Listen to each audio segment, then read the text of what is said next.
Hello students, मैं अमरदीप पासवान अपने channel में फिर से आज आपका स्वागत करता हूं। आज जो हम पढ़ेंगे वो है हड़प्पा सभ्यता का फोर्थ पार्ट।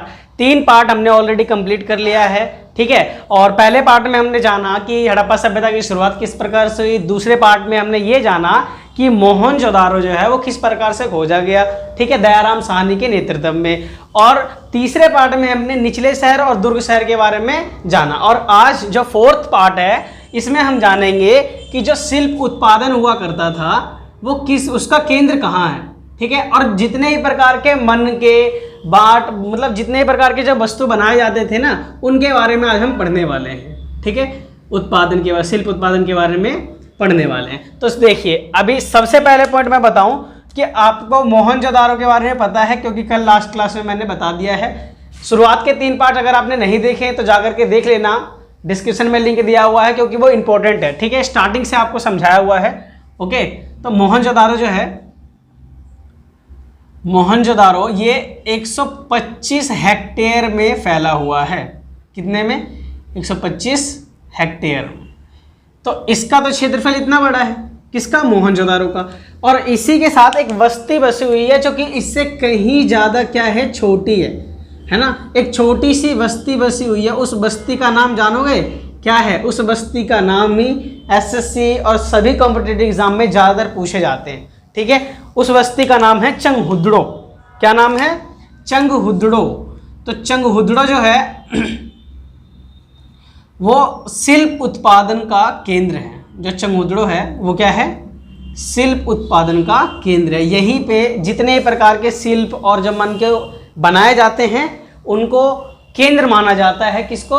चंगहुदड़ो को। और ये भी अभी कहाँ है वर्तमान समय में? तो ये पाकिस्तान में है, ठीक है। इस बात का ध्यान रखना। सबसे मोस्ट इंपॉर्टेंट क्वेश्चन आता है इसके, मतलब इंपॉर्टेंट बहुत ज़्यादा है, क्योंकि ज़्यादातर क्वेश्चन पूछे गए हैं कि मोहनजोदारो सभ्यता का जो केंद्र है मन के बनाने का, शिल्प बनाने का, वो कहाँ है, ठीक है।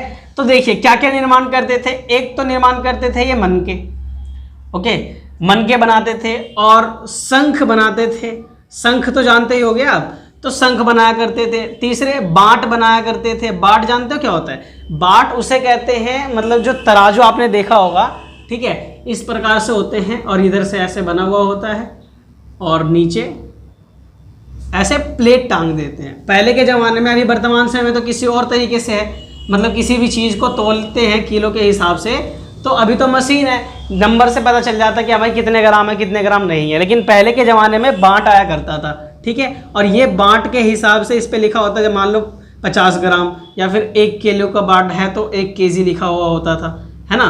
तो इस प्रकार से बाँट बने हुए करते थे। तो ये बाँटों का भी निर्माण करते थे, है ना। तो अभी देखिए हम जानेंगे कि सबसे पहले जो मनके का निर्माण हुआ है, ठीक है, तो मनके का निर्माण में कौन कौन सी वस्तुओं का प्रयोग होता था, ओके। मनकों के जो निर्माण हुआ करते थे इसमें कौन कौन किस किस प्रकार की वस्तुओं का वो प्रयोग किया जाता है। मनकों का जो निर्माण हुआ करता है, ठीक है, वो उसके अंदर बहुत सारे वस्तुओं का यूज किया जाता है। जैसे कार्नेनियम हो गया, ठीक है। कार्नेनियम जो होता है वो सुंदर लाल रंग से बना हुआ होता है, ठीक है। अब सुंदर लाल रंग ये कहाँ से प्राप्त होता है? तो पहले क्या होता था, एक पीले कलर का कच्चा माल होता था और उसको पकाया जाता था। जब वो पक जाता था तो वो लाल रंग में क्या हो जाता था, परिवर्तित हो जाता था, और उसी को क्या कहते थे? कार्नेलियम कहते थे, ठीक है। और तो और इसमें जैस्पर का यूज होता था और स्पष्टिक का यूज होता था, क्वार्टर्स का यूज होता था, और एक और है सेलखड़ी। सेलखड़ी नामक एक पत्थर हुआ करता है, ठीक है। और ये जो पत्थर होता है वो मुलायम होता है, सेलखड़ी जो नामक पत्थर होता है। और इसको क्या करते हैं कि इसको चूरा करके, बारूद बना करके, छोटे छोटे एकदम पाउडर जैसा बना करके, और कांसे की जो धातु बनाते हैं ना, उस धातु के अंदर भर देते थे ताकि मनके बनाया जा सके। धातु कौन कौन से होते थे? तो देखिए, सोना, तांबा और कांसा, ये तीनों सबूत हमें कहाँ से मिले हैं? मोहनजोदारो से मिले हैं, ठीक है। इसके अलावा देखिए तो कितने ऐसे मनके पाए गए, यानी कि हमें सबूत के तौर पर मिले हैं, जो कि 2 या 2 से अधिक पत्थर को मिला करके, ठीक है, 2 या 2 से अधिक पत्थर को मिला करके एक मनके का निर्माण किया गया। उनको मिक्स करके और एक साथ करके मनके का निर्माण किया गया। और कितने ऐसे क्षेत्र हैं जहाँ पे हमें ये पता चला है कि जो धातु हुआ करता है यानी कि जो मनके हुआ करते हैं उसको पहले क्या किया जाता था, तो पॉलिश किया जाता था। पॉलिश करने के बाद उसको घिसाई की जाती थी। घिसाई करने के बाद उसके अंदर जैस्पर यानी कि जो ये सेल खड़ी नामक जो पत्थर हुआ करता था उसको भरा जाता था। तब जाकर के किसका निर्माण होता था, मनके का निर्माण होता था। ठीक है, और इसके अंदर चित्रकारियां पाई जाती थी। जो दो या दो से अधिक पत्थर को मिला करके जो मनके बनाए जाते थे उस मनके को गोलाकार में, ठीक है, या तो फिर मतलब गोलाई आकार में, चौकोर आकार में या फिर शंकराकार में, बहुत सारे आकार में क्या करते थे, मनके को बनाते थे और इसके ऊपर चित्रकारियां बनी हुआ करती थी मनकों के ऊपर। ठीक है, जो दो या दो से अधिक पत्थर मिला करके बनाए जाते थे। इसके अलावा लोथल, चंगुदड़ो और धोलावीरा 3 ऐसे वस्तुओं में हमें एक ऐसे सबूत मिला है जिनसे हमें यह पता चला कि उस वस्तु से जो मनके हुआ करते थे उनके अंदर क्या किया जाता था, तो छेद किया जाता था। ठीक है, जैसे ये मनके हैं तो मनके के अंदर ऐसे छेद कर दिया जाता था ताकि पहनने में क्या हो, किसी चीज़ को आसानी हो। ठीक है, तो ये जो चीज़ है, जो छेद करने वाला जो प्रमाण है, जो वस्तु है, जिस वस्तु से छेद किया जाता है वो लोथल में, चंगुदड़ों में और धौलावीरा में हमें प्राप्त हुआ है।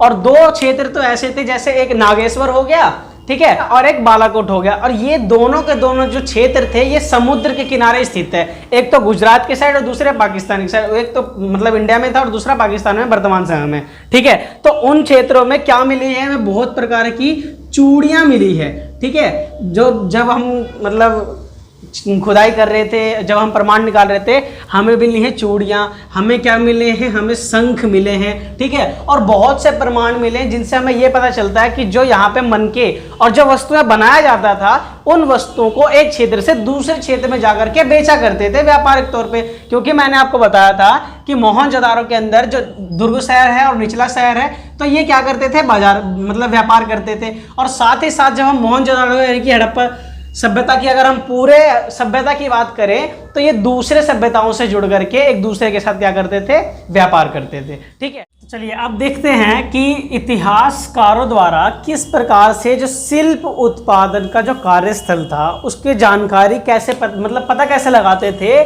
कि वहाँ पे शिल्पों का उत्पादन हुआ करता था, उनके पहचानने में कौन कौन सी वस्तुएं और चीज़ें सहायता हुआ करती थी। तो देखिए, सबसे पहले तो देखिए एक होता है शंख, जो आपको मैंने पहले ही बता दिया, और बहुत से प्रकार के जो होते हैं धातु और क्या, पत्थर। ठीक है, और बहुत सी जो वस्तुएं होती थी जिनको शिल्प उत्पादन में यूज़ किया जाता था। तो उस टाइम पे जो लोग क्या करते थे कि जिन पत्थरों का यूज़, अगर मान लो कोई छोटा सा पत्थर है, ठीक है, इसको किसी वस्तु में यूज़ किया जा रहा है और इस वस्तु में यूज सिर्फ इतना यानी कि आधा पत्थर होता है और बाकी का पत्थर नहीं होता, तो कटने के बाद ये जो पत्थर होगा वो क्या होगा, या तो मतलब बेकार होगा या वेस्ट होगा। ठीक है, वेस्ट ही तो होगा वो पत्थर, फिर उसको कूड़ा करकट में डाल दिया जाता था और ये कूड़ा करकट में डालने का तो वहीं के वहीं रह गया। और हमें क्या मिला, हमें इतिहासकारों को यही कूड़े करकट में से हमें वो वस्तुएं मिले हैं, सामान मिले हैं, जिनसे पता लगा कि हाँ भाई यहाँ पे क्या शिल्प उत्पादन किया जाता था, ये शिल्प उत्पादन का कार्यस्थल है। कितने ऐसे सूक्ष्म पत्थर हुआ करते थे, सूक्ष्म पत्थर यानी कि बहुत ज़्यादा छोटे छोटे, बहुत ही ज़्यादा छोटे, जिनको मतलब यूज़ में लाया नहीं करते थे तो उनको कार्यस्थल पे ही छोड़ दिया करते थे। कितने उत्पादन जो वस्तुएं हैं, ठीक है, जो वस्तु है उन वस्तुओं को जो बाहर से लेकर आया गया था, ठीक है, उन वस्तुओं को भी क्या कर दिया गया, कार्यस्थल पर छोड़ दिया गया, जो कि वेस्ट थे यानी कि जिनके टुकड़े रह जाते थे। और इन्हीं सभी वस्तुओं के आधार पर इतिहासकारों ने पहचाना कि हाँ इस जगह पे मतलब शिल्प उत्पादन का कार्य चलता था। ठीक है, तो शिल्प उत्पादन के कार्य का पता लगा इसी तरीके से, यानी कि जहाँ पे कार्य होता है कौन सी वस्तु कहाँ से आती है, कौन सी वस्तु कहाँ से नहीं आती है। ठीक है, यानी कि अगर मान लो कि दिल्ली की जो वस्तुएं हैं वो कहीं और जाकर के मिले, मान लो बिहार, झारखंड या फिर किसी और जगह पर जाकर के मिले और वो ही प्रमाण हमें दिल्ली में भी मिले, तो उससे पता चलेगा ना कि यहाँ की जो वस्तुएं हमें कहाँ मिली हैं, बिहार या फिर यूपी साइड या फिर झारखंड साइड पे हमें मिली हुई है। ठीक है, जिससे ये पता चलेगा कि हाँ ये जो वस्तु है वो यहाँ की नहीं कहीं और की वस्तु है।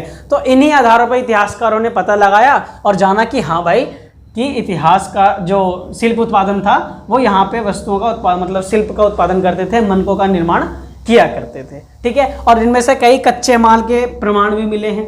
ठीक है, कच्चे माल में क्या मिला है, एक तो मिली है मिट्टी, अब बोलोगे मिट्टी कैसे मिल सकती है, मिट्टी तो हर जगह होगी, वो तो मिट्टी मिलनी तो आम बात है।